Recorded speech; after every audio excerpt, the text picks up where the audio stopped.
is greater than 1, we're going to plot that 1. I don't have an equal to sign, so it's an open circle. So remember, no equal to sign, it's an open circle. With the equal to sign, it's closed. So we're going to graph this point 1 with an open circle, and n is bigger, because remember, I want Pac-Man eats more dots. So n is bigger, so I want bigger values. And that's your answer. All right, now let's go on to number 3. I'm going to plot the point at -3, and I'm going to close the circle because I have an equal to sign. And now n is smaller. So Pac-Man's eating the -3, not the n, so n is smaller. So we're going towards smaller values. All right, now, what if they give us the graph and we want to write the inequality? No biggie, we got this.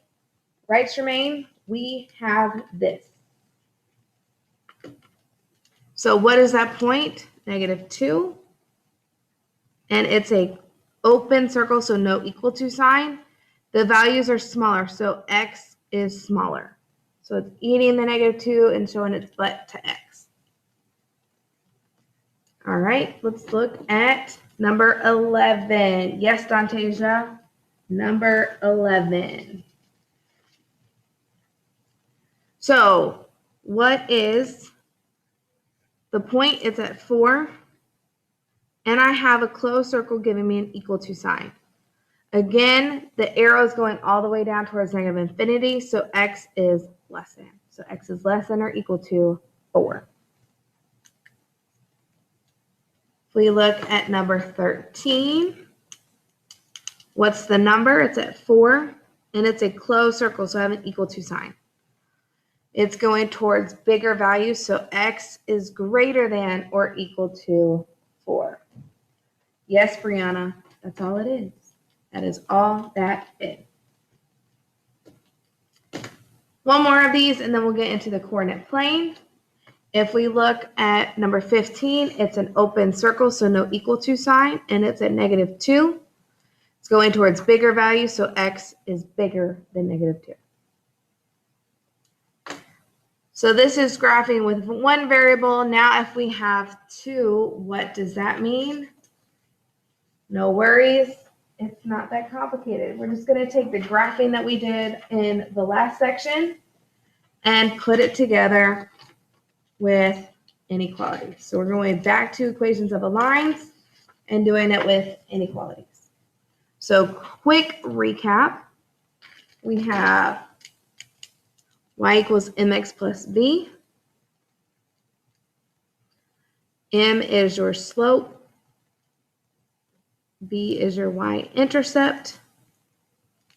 And remember, slope is rise over run. Is this coming back, Louise? A little bit? Just a little bit? Okay, so you're graphing your lines. So we're going to start with our y-intercept. Our y-intercept is at -4. And then our slope is negative. So remember, if it's negative, it's going to be going downhill. So negative is down. So rise over, instead of running this way too, I'm going to go, instead of going this way too, I'm going to go this way so I make sure I have a negative slope. So I rise up 1, I'm going to go -2 this way. Or you can go down 1 and over to this way. I just need to make sure I have a negative slope. And then now all you're going to do is take your straight edge, whatever you can find, and this does not have an equal to sign. So instead of doing a solid line, we're going to do a dotted line.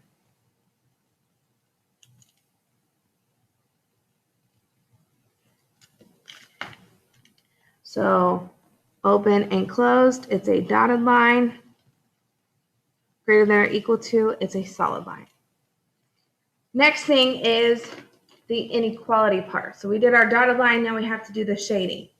So it says y is greater than -1/2 x minus 4. So we want bigger than, so we want all of this above. We want towards positive infinity. And you're looking at y is bigger, so it's going up. You can always check your work, and I highly recommend doing this, especially on the ACT and SAT. You don't want to lose some mistakes because you were too lazy to go back and check your work. So yes, Victoria, don't be lazy. Check your work. All you do is you take some coordinate up in here, and I'm going to pick 0, 0, and we're going to sub it in for x and y. So 0 is greater than negative 1/2. 0 minus 4. Simplify. 0 times anything is just 0. And so 0 is bigger than negative 4. Is this a true statement? Yes, it is. So you graphed it correctly. Easy, right, Fernando? All right, now we're going on to number 2. Graph your y-intercept first. So our y-intercept is at 5. Slope is still negative, so it's going downhill. I'm going to go down 1 over 3, or I could go up 1 to the left 3. However, I just need to make sure it's a negative slope. I do have an equal to sign now, so I'm going to make it a solid line. It says y is greater than, so I'm shading above just like I did before in this little area. And then, are we checking our work? Of course, Bria, we are checking our work. Why would we not? So I'll find a coordinate. It doesn't matter which one you pick. I'm going to pick 1, 6, so this point right here. 6 is y. X is 1. We get negative 1/3 because 1 times anything is itself. And when you add that, you get 6 is greater than or equal to 4.67. Is this a true statement? Of course it is, Jada. Of course it is. So we did it correctly. Now we are on to our last example, and we are going to look at number 4.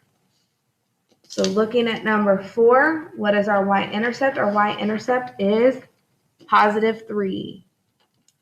So we're going to grab that point. It's a positive slope, so it's going up this way. Rise over run. Remember, any number is over 1. So if they don't say it, it's over 1. We go up 2 over 1. And so I want a dotted line. Trying to make it look halfway decent. There's our dotted line.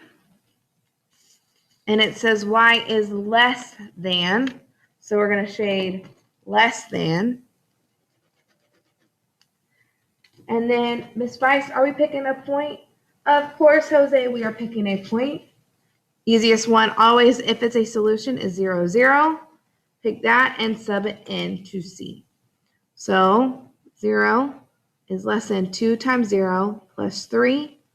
2 times 0 is 0. So is 0 less than 3? Yes, it is. So this is graphing linear inequalities.